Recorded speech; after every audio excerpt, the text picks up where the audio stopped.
Hello, kia ora, I'm Philip Duncan and thank you for joining us for our Thursday update for June the 8th. High pressure is starting to dominate more of our weather maps, but we're still in this neutral weather pattern, which means a lot of things being thrown at us. At the moment, the offshore low, not really delivering a lot of weather to New Zealand, but it is driving in some patchy rain and showers around East Cape and Gisborne, a little bit further down into Hawke's Bay and also up around eastern parts of Northland and Great Barrier Island. Those areas getting brushed by it, and the southeasterly wind making for beautiful clear skies in Auckland City, Waikato and other western parts of the North Island. Meanwhile, the South Island's under high pressure, was -6 at Dunedin Airport this morning. Hello winter, thanks for arriving finally. And in Australia, low pressure down in the Southern Ocean, encouraging windy westerlies for many parts of the southern states.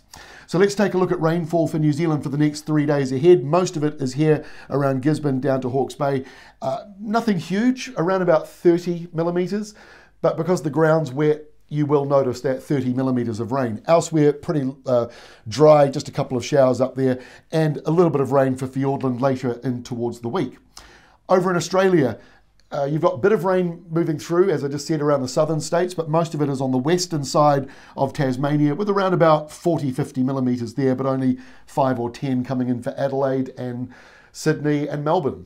All right, let's get into the forecast. So for Friday, you can see the showers and that windy westerly change for Australia, but high pressure means frosty weather again as you wake up on Friday morning in the lower South Island, and still windier with the southeasterlies for the North Island. Might still be a shower brushing the top here, but otherwise showery weather looks further down the eastern side. As we go into the weekend, that low remains to the north, sort of split into two areas. High pressure out near the Chatham Islands slides off the South Island. That means Saturday morning will be a little bit warmer in the lower part of like around Southland and Otago. Not likely to be seeing -6 if you've got a bit of a nor'wester picking up there. Gale force winds across Tasmania. It'll be a very windy day on Saturday, but lighter winds the further north you go.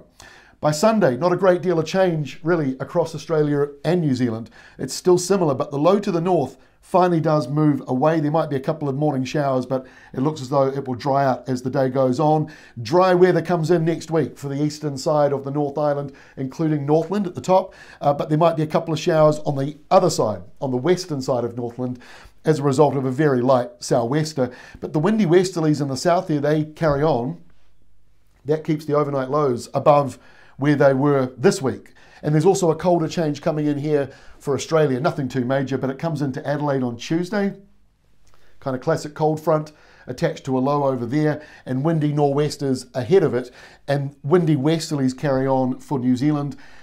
And by Wednesday, still not a great deal of change. Most of New Zealand is leaning drier than average for the next week ahead as a result of this high pressure coming through. Windy westerlies, perfect weather to kick off Fieldays at Mystery Creek next week near Hamilton. And then as we go towards the end of next week, we might be seeing a few showers, but generally speaking, warming up as we go through next week. That's all from me. Back again on Friday with our next update for the weekend and the outlook for next week. We'll see you then.